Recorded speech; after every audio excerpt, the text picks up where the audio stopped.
जय श्री कृष्णा, राधे राधे।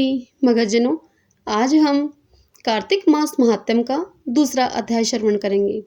इस अध्याय में कार्तिक मास व्रत का प्रभाव क्या है, क्या महत्व है इसका, वह जानेंगे। शुरू करती हूँ। सब बोले विष्णु भगवान की जय। श्री सूत जी बोले कि हे ऋषियों, अब मैं तुम्हें इस व्रत के पुण्य प्रभाव संबंधी एक कथा सुनाता हूँ। ध्यानपूर्वक सुनो। एक समय देवऋषि नारद कल्प वृक्ष के पुष्प लेकर द्वारिका पहुंचे। वहां भगवान श्री कृष्ण ने उनका बहुत स्वागत किया और पूजन कर उच्चासन पर उन्हें बिठाया। नारद जी ने कल्प वृक्ष के वे सुंदर पुष्प भगवान कृष्ण को भेंट किए। भगवान ने सभी पुष्प अपनी रानियों में बांट दिए। उचित आदर सम्मान पाकर नारद जी लौट गए। नारद जी के विदा होने के पश्चात चंद्रबदनी एवं कमल के समान सुंदर नेत्र वाली सत्यभामा ने मन में विचार किया कि मैं कितनी भाग्यशाली हूँ, जिसके पति स्वयं त्रिलोकीनाथ भगवान मधुसूदन हैं और अपनी 16,000 रानियों में जो मुझसे ही सबसे अधिक प्रेम करते हैं। कोई प्राणी पृथ्वी पर जिस कल्प वृक्ष की कल्पना भी नहीं कर सकता, वही कल्प वृक्ष प्रभु की कृपा से मेरे आंगन में सुशोभित है। आखिर पूर्व जन्म में मैंने कौन सा ऐसा पुण्यकर्म किया था जो मुझ पर प्रभु की इतनी कृपा है। मन में ऐसा विचार कर एक दिन सत्यभामा ने भगवान श्री कृष्ण से पूछा कि प्रभु, एक विचार अक्सर मेरे हृदय को मथता रहता है, कृपा आप मेरी उस उलझन का शमन करें।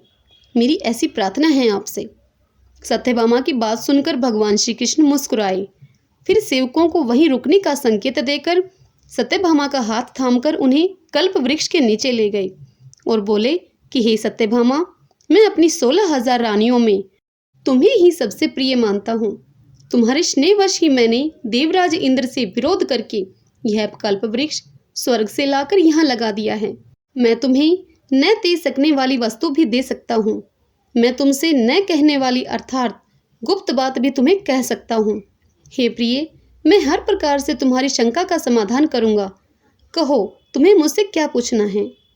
यह सुनकर सत्यभामा प्रसन्न हो गई और बोली कि हे नाथ, यदि आपकी मुझ पर इतनी कृपा है तो कृपा करके मुझे यह बताएं कि पूर्व जन्म में मैंने ऐसा कौन सा पुण्य कर्म किया था जिससे कि मुझे आपकी अर्धांगिनी बनने का सौभाग्य प्राप्त हुआ है और आपके गरुड़ासीन होकर ब्रह्मा एवं इंद्रलोक के आगमन का अवसर मुझे प्राप्त हुआ। भगवान श्री कृष्ण ने कहा कि हे सत्यभामा, पूर्व जन्म में तुमने जो पुण्यदायक व्रत किया था वह सब उसी का प्रभाव है। पूर्व जन्म में तुम मायापुर हरिद्वार निवासी अत्रि कुल के देव शर्मा नामक विद्वान और तेजस्वी ब्राह्मण के घर गुणवती नाम से उसकी पुत्री के रूप में जन्मी थी। देव शर्मा भगवान सूर्य नारायण के अनंत भगत थे और अपने त्याग और तपस्या के कारण समाज में मान सम्मान पाते थे। जब तुम विवाह योग्य हो गई तो देव शर्मा ने तुम्हारा विवाह अपने ही एक शिष्य चंद्र प्रकाश के साथ कर दिया। चंद्र प्रकाश अपने गुरु का अनन्य भगत था, अतः विवाह के बाद भी वह उनके पिता के समान सेवा करता रहा। एक बार देव शर्मा चंद्र प्रकाश के साथ वन में लकड़ियां लेने के लिए गए। वहां उन्होंने एक भयानक राक्षस को देखा। उन्होंने उससे बचने की बहुत चेष्टा की, किंतु उस राक्षस ने उनका वध कर दिया।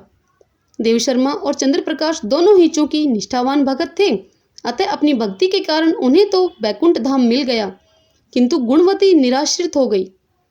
पति और पिता की मृत्यु का समाचार पाकर गुणवती बहुत दुखी हुई और विलाप करने लगी कि हे पिता, तुम मुझे किसके सहारे छोड़कर चले गए। अब मेरा भरण पोषण करने वाला कौन है, अब मेरा कहाँ ठिकाना है। इस प्रकार करुण विलाप करती हुई वह गुणवती मूर्छित होकर धरती पर गिर पड़ी।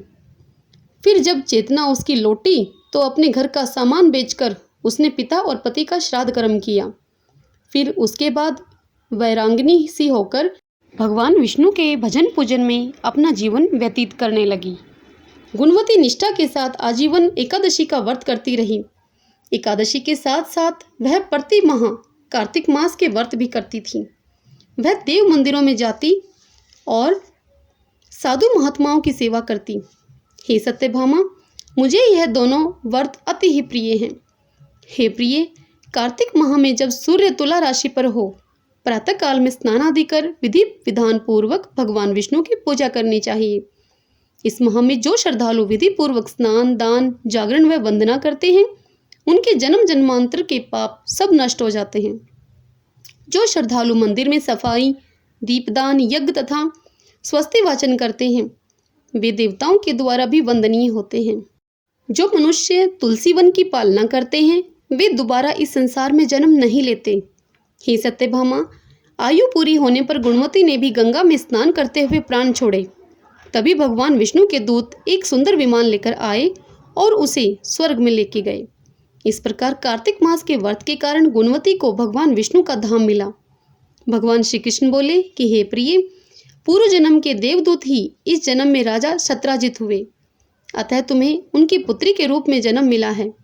तुम पूर्व जन्म की गुणवती हो। चूंकि तुमने भगवान विष्णु के प्रिय व्रत किए थे, इसी से इस जन्म में तुम्हें मेरा साथ मिला, अतः तुम्हारा सौभाग्य अखंड होगा। हे प्रिय, जो पूरी श्रद्धा, भक्ति और विधि पूर्वक कार्तिक मास के व्रत करता है, वह मुझे तुम्हारे समान ही प्रिय होता है। श्रीमन नारायण नारायण हरि हरि, भजमन नारायण नारायण हरि हरि। ओम नमो भगवते वासुदेवाय। भक्तजनों, यदि आपको कार्तिक मास महात्म्य का यह दूसरा अध्याय श्रवण करना मेरे द्वारा पसंद आया है, आपके लिए उपयोगी है, तो इस वीडियो को लाइक करें और शेयर करें। जय श्री कृष्णा। राधे राधे।